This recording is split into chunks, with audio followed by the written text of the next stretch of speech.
तर या नक्षत्र महोत्सवाच्या निमित्ताने मी इथे आलेली आहे आणि इथे येण्याची आज्ञा मला ज्यांनी दिली ते आदरणीय छत्रपती उदयनराजे भोसले आणि त्यांनी आज्ञा दिली असं म्हटलं तर ते योग्यच आहे, कारण त्यांनी मला फक्त सांगितलं या तारखेला या वेळेला इतकं. तर मी म्हटलं ठीक आहे राजे, मी कुठेही असेल तरी मी तिथे पोहोचेन आणि मी वेळेवर अगदी डॉट पोहोचले त्याला, कारण त्यांची आज्ञा मला कधीच मोडवत नाही.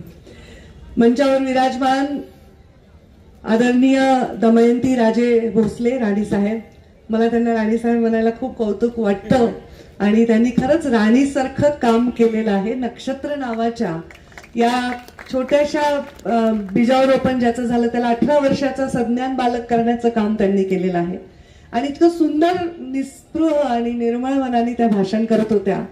त्यांची भाषा आता त्या तिकडच्या आहेत, राजस्थानच्या आहेत, त्यामुळे ती शैलीमध्ये त्यांनी आपल्याशी बोलल्या, इतकं सुंदर त्या बोलल्या, त्याचा मला खूप मनापासून आनंद वाटला.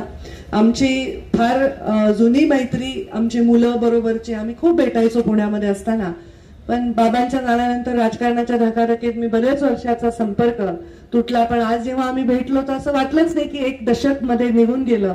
इतकं प्रेमाने आम्ही दोघे भेटलो आणि दमयंती राजे इतकं सुंदर काम करतात हे पाहून मला खूप खूप आनंद झाला. मी ऐकलं होतं पण आज प्रत्यक्षात पाहिलं. मंचावर उपस्थित जिल्हाध्यक्ष आमच्या साताऱ्याचे धैर्यशीलजी कदम, प्रदेशचे कार्यकारिणीचे सदस्य भारत नाना पाटील, सुनीलजी काटकर, मनोजजी कोरपडे, सदाशिव खाडे, श्रावण जंगम, नक्षत्र ग्रुपच्या सर्व महिला, छान गुलाबी रंगामध्ये नटलेल्या सगळ्या जणी इथे उपस्थित, नक्षत्र ग्रुपच्या ज्या उपाध्यक्ष आहेत सुनीता घोडके आणि आमची मैत्रीण ती पण बऱ्याच वर्षांनी भेटली रसिका वाकोडकर आणि म्हाळगी आडनाव आहे माहेरचं, तर ते मी मुद्दाहून कौतुकाने सांगेन. सुजाता महाडिक उपनगराध्यक्ष, मंचावर विराजमान सर्व मान्यवर आणि समोर या नक्षत्राचा भाग होण्यासाठी आलेले सर्वजण, वडीलधारी मंडळी कमी आहेत पण युवा बांधव जास्त आहेत आणि माता भगिनी फार मोठ्या संख्येने आहेत. ज्या 5 सन्माननीय महिलांचा आपण सत्कार केला त्यांना वेगवेगळ्या क्षेत्रात त्यांनी खूप यश मिळवलेलं आहे आणि खूप काम चांगलं केलंय, त्यांचं सुद्धा मी मनापासून अभिनंदन करते.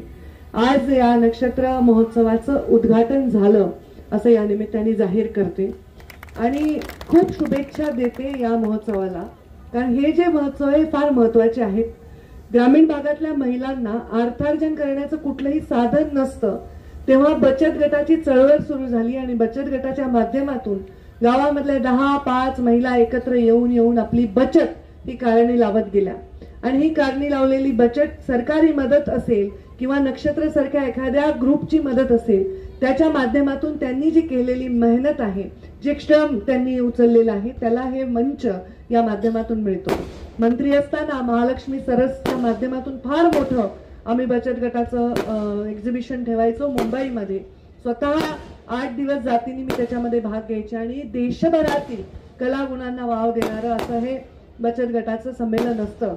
तर त्यामुळे मी इथे आज पूर्ण फिरले, थोडी प्रतीक्षा करावी लागली पण प्रत्येक दुकानासमोर फिरले, प्रत्येक दुकानाचा पदार्थ खाऊन पाहिला, प्रत्येक दुकानामध्ये मला कोणीतरी भेट दिली, कोणी दागिना दिला, कोणी काही त्यांनी केलेली हातातली वस्तू दिली, कोणी मसाले पापड, हे सर्व जे आहे हे फार अत्यंत आपल्याला दिसायला सोपं दिसतं पण यांना व्यासपीठ मिळालं पाहिजे, व्यापारपेठ मिळाली पाहिजे, ही अत्यंत महत्वाची गोष्ट आहे ज्याला दमयंती राजेंनी खूप चांगल्या पद्धतीने हाताळलेलं आहे.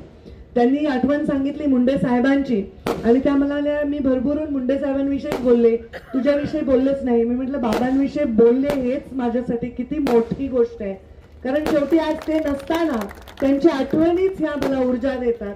आणि तेव्हा त्यांनी असं आठवण सांगितली की मुंडे साहेब त्यांचे गार्डियन होते आणि राजेंशी लग्न झाल्यावर ते खऱ्या अर्थाने जणू त्यांचे गार्डियनच झाले. हे नातं राजेंचं आणि मुंडे साहेबांचं होतं. मला आठवते राजेंची पहिली भेट, त्यांना नसेल आठवत, ते पण एकदम लहान होते आणि अगदी वयाने लहान होते, बारीकशे, आणि ते आमच्या घरी आले होते आणि मग सगळ्या गावात छत्रपती आले अशी चर्चा होती आणि तेव्हा पहिल्यांदा राजकारणात ते पदार्पण त्यांचं झालं आणि ते आमच्या घरी आले. अत्यंत लहान त्यांचं वय होतं. तेव्हापासून मुंडे साहेबांनी त्यांच्यावर खूप प्रेम केलं आणि त्याहून जास्त प्रेम राजेंनी आज मुंडे साहेबांना जाऊन 10 वर्ष झाले तरी करतात. पत्रकारांनी ना खूप गोड गोष्ट केली. आज मला तिकडे गाठलं आणि माईक समोर ठेवला, बूम समोर ठेवला, मी म्हटलं बापरे बूम आला म्हणजे आता काहीतरी वेगळं आहे, पण त्यांनी इतका गोड प्रश्न विचारला. माझ्या राजकीय जीवनाच्या 20 वर्षात मला कोणीच असा गोड प्रश्न विचारला नाही. पत्रकारांनी प्रश्न विचारला, ताई साता इकडे येऊन कसं वाटतंय तुम्हाला, माहेरी आलात, किती छान बोललात तुम्ही. खरंच मला माहेरी आल्यासारखं वाटतंय, कारण बाहेरच नाही ना, मी घरात मोठी, राजकारणामध्ये एवढा संघर्ष, आणि बाबांच्या जाण्यानंतर एक स्त्री शरीरात जन्म घेऊन पुरुषाचे सगळे सोपस्कार करावे लागणारी मी, मला माहेरगी कधीतरी जावं वाटतं ना. मलाही वाटतं की कोणीतरी कोणावर तरी आपली जबाबदारी टाकावी, आपण कुणावर तरी अवलंबून असावं. तर छत्रपती उदयनराजेंना बघितल्यावर मला नेहमी असं वाटतं की असा एक व्यक्ती आहे ज्यांच्यावर मी अवलंबून राहू शकते. मला आठवतं मी जेव्हा पुण्याला शिफ्ट झाले होते, मुंबईला माझं लग्न झाल्यानंतर मी मुंबईवरनं पुण्याला शिफ्ट झाले, तर राजेंनी घरी जेवण ठेवलं होतं आणि त्यांनी आम्हाला बोलवलं आणि त्यांनी सांगितलं घाबरायचं कारण नाही, मी मुंडे साहेबांना शब्द दिलाय, छत्रपती ते पाठी राखाय, पोरीची काळजी करायची नाही, तेव्हा मध्यरात्री जरी काही लागलं पंकजा तर एक फोन कर, हे त्यांनी हक्काने मला सांगितलं. खूप हे महत्वाचं असतं. कधी माणूस ते व्यक्त करतं, कधी त्याचा फायदा घेतं असं नाही, पण कोणी म्हणणं की मी आहे हे खूप महत्वाचं असतं. आणि ते राजेंकडे बघून मला नेहमी वाटतं, म्हणून त्यांचा शब्द मी टाळला नाही. कारण माझ्या शिवशक्ती परिक्रमेला जर उंची मिळाली असेल ना, केवळ राजे तुमच्या तिथल्या उपस्थितीमुळे त्याला उंची मिळाली. पहिला दिवसच तुम्ही एवढा उंचावर नेऊन ठेवलात की नंतर ती यात्रा फार मोठ्या प्रमाणात गेली. मुंडे साहेबांच्या स्मारकाच्या दिवशी सुद्धा राजे उपस्थित होते आणि जेव्हा ते मंचावर उभे राहिले भाषणाला, ते इतके गहिवरले की 2 मिनिटं स्तब्ध, पूर्ण 1 लाख लोक समोर असतील, शांतता पूर्ण होती. राजेंबरोबर अख्खा सभागृह, अख्खी पब्लिक तेव्हा गहिवरली. काय हे प्रेम आहे, नाते काय आहेत. आता जातीपातीच्या जीवावर राजकारण करणाऱ्यांनी आणि आता जातीपातीत भिंती बांधून त्याची स्वतःची सोय करणाऱ्यांनी बघावं एका छत्रपतीचं राजासारखं मन, ज्यांनी आमच्यासारख्यांना इतकं प्रेम दिलं, माझ्यासारख्या मुलीला बहीण मानलं. हे काय कारण आहे पंकजा मुंडे आणि छत्रपती उदयनराजे भोसले बहीण भाऊ असण्याचं? हेच राजांना अपेक्षित आहे, त्या छत्रपतींना हेच अपेक्षित आहे, हेच अपेक्षित आहे. आमचे छत्रपती शिवराया असे सांगायचे, उभ्या पिकातून कधीही घोड्याने दौडलं नाही पाहिजे, कारण शेतकऱ्याचं नुकसान होईल. कितीही लूट आली, कितीही विजय मिळाला तरी आपल्या विरोधी गटातल्या सैन्यातल्या महिलेला सुद्धा सन्मानजनक वागणूक देऊन परत पाठवण्याचं काम त्या छत्रपती शिवरायांनी केलं. का आपण छत्रपती शिवरायांसारखं राज्य स्थापन व्हावं म्हणतो? कारण त्या राज्यामध्ये सर्व रंग एक होतात, त्या राज्यामध्ये सर्व जाती एक होतात, सगळ्यांची मोठ बांधून स्वराज्य स्थापन होतं. स्वराज्य नव्हे तर सुराज्य स्थापन होतं. त्या विचारांवर आपण सगळे चालत राहू, पुढचे शतक चालत राहू असं मला वाटतं. मला इथे बोलून माझा सन्मान आपण वाढवलात राजे, मी खूप खूप आपली आभारी आहे.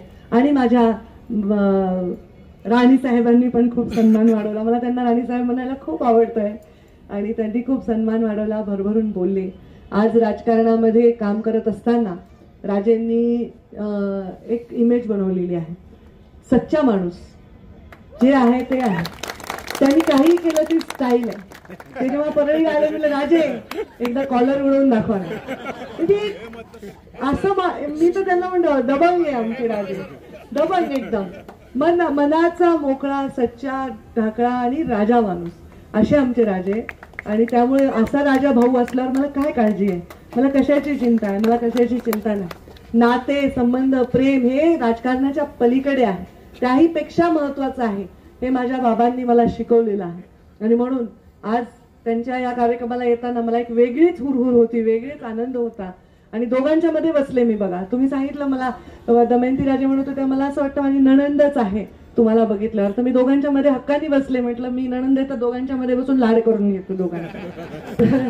दोघांच्याही मध्ये बसून मी कौतुक करून घेतलं. आज खूप बरं वाटलं, खरंच माहेर आल्यासारखं वाटलं. ज्याचं माहेर छत्रपतींचं घर आहे त्याला कशाची चिंता आहे. मला वाटतं हे ऋणानुबंध असेच राहावे आणि असंच आपण वर्षानुवर्ष पिढ्यानपिढ्या एकमेकांच्या विषयी असे प्रेमाचे भाव ठेवावे. हेच माझ्यासाठी फार मोठी गोष्ट आहे. नक्षत्राचं हे कौतुक असंच चालू द्यावं. नक्षत्र 18 वर्षाचा, 21 वर्षाचा, 36 वर्षाचा, 40 वर्षाचा व्हावं आणि त्यावेळी सुद्धा मी तुमच्या बरोबर सामील व्हावं असंच या निमित्ताने मी माझी इच्छा व्यक्त करते. बचत गटाच्या चळवळीचं भाषण मी काही वेगळं करत बसणार नाही इकडे. मी ऑलरेडी ते मंत्रीपद सांभाळलेलं आहे. प्रधानमंत्री नरेंद्र मोदी स्वतः आमच्याकडे संभाजीनगरला आले होते. 4.5 लाख महिला तिथे आल्या होत्या त्या कार्यक्रमाला. आमच्या बचत गटाच्या महिलांना मी अमेरिकेला पण घेऊन गेले. त्यांचे प्रोडक्ट्स अमेरिकेपर्यंत विकायला घेऊन गेले. नंतर ते चळवळीचं थोडंसं कामी मागे पडली ती चळवळ. राजकीय अस्थिरतेमुळे असेल, आणखी काही कारणामुळे असेल, पण बचत गटाची चळवळ फार महत्वाची आहे. ज्या दिवशी स्त्री घराच्या आर्थिक कणा बनते त्यावेळी समाज सुधारतो असा विचारांची मी आहे. आणि त्यामुळे स्त्रीला आर्थिक सक्षम बनवणं आणि स्वतंत्र बनवणं ही काळाची गरज आहे. आणि त्याच्यामुळे या बचत गटाच्या चळवळीला प्रचंड यश मिळो अशीच मी प्रार्थना करते, शुभेच्छा देते आणि माझ्या वाणीला विराम देते. धन्यवाद. जय हिंद, जय महाराष्ट्र.